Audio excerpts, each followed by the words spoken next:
Hi everybody, welcome to Medicine Near Fingertips. Let's learn about deglutition reflex. Deglutition in simple terms is nothing but swallowing. And this process is going to be a voluntary as well as an involuntary reflex.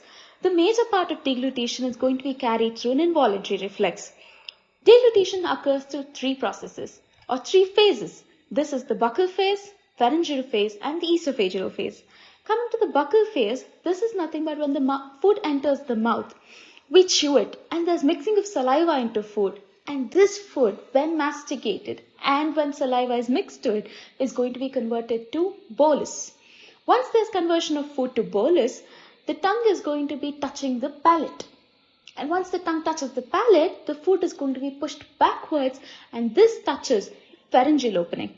As soon as it touches the pharyngeal opening, there's going to be stimulation of receptors and the swallowing reflex is going to be initiated. Next, we have the pharyngeal phase. The pharyngeal phase takes place for about 1 to 2 seconds and this is partly involuntary. So what happens here from the mouth, the food enters the pharynx. And this is going to be happening, like I told you, through stimulation of receptors. So what this does is there is going to be impulses carried through the brainstem and then there's going to be complex changes occurring. So what are these complex changes? First one is the soft palate. So soft palate is going to be raised upwards and the posterior nares are going to be closed. What this does is it prevents the food from entering the nasal cavity. So this is the first change. Second one is the palatopharyngeal folds. These are going to be pulled medially, forming a sagittal slit. And this slit is going to help the food pass through it. Coming to the vocal cords. These vocal cords are going to come closer and the hyoid bone as well as the larynx are going to be pulled up and anteriorly. Then the epiglottis is going to be swinging backwards and prevents the food from entering the trachea. Next, coming to the esophagus. As soon as pharyngeal phase is going to be ending, the esophageal phase is going to be starting. So what happens is the upper esophageal sphincter is going to be relaxing and the food passes down through the esophagus. For the food passing down through the esophagus, there's going to be a peristaltic movement. And this peristaltic movement is going to be initiated from the pharynx. The superior constrictor muscle of the pharynx is going to be contracting and there's a rapid peristaltic wave that is generated. This pushes down the food to the esophagus. Let's see how the esophageal phase happens in detail. Esophageal phase is when the food enters from the pharynx to the stomach, and this phase is going to be happening for about 8 to 10 seconds for food, 1 to 2 seconds for fluids. Right? So there are two sphincters of esophagus. One is the upper esophageal sphincter and then we have the lower esophageal sphincter. And there are two movements mainly, the primary peristalsis and the secondary peristalsis.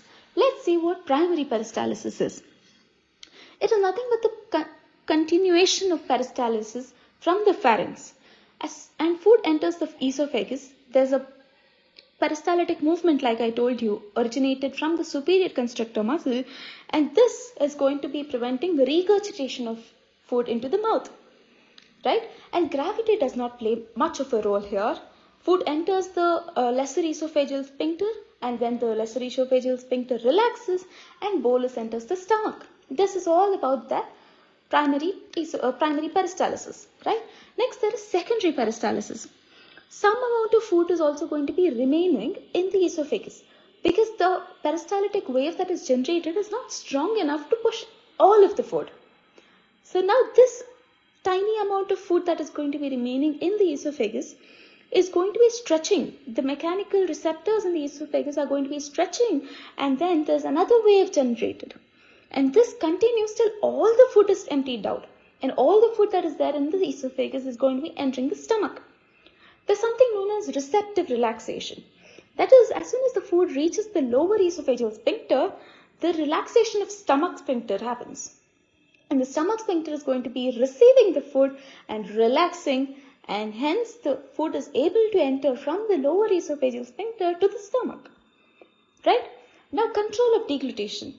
The presence of food in the mouth itself is the stimulation of the swallowing reflex. This happens through three main nerves, that is the trigeminal nerve, glossopharyngeal nerve and the vagus nerve. And this is going to be carried through nucleus tractus solitarius, right? And now we have centers for deglutition. These are the reticular areas that are present in the upper medulla and lower pons. And the motor impulses from these are going to be initiating the swallowing reflex. This is all that you have to write about the deglutition reflex. Along with it, you can add a few points about the applied physiology of this. That is, we have achalasia cardia and a few others that I'll be explaining in the next video. Thank you so much.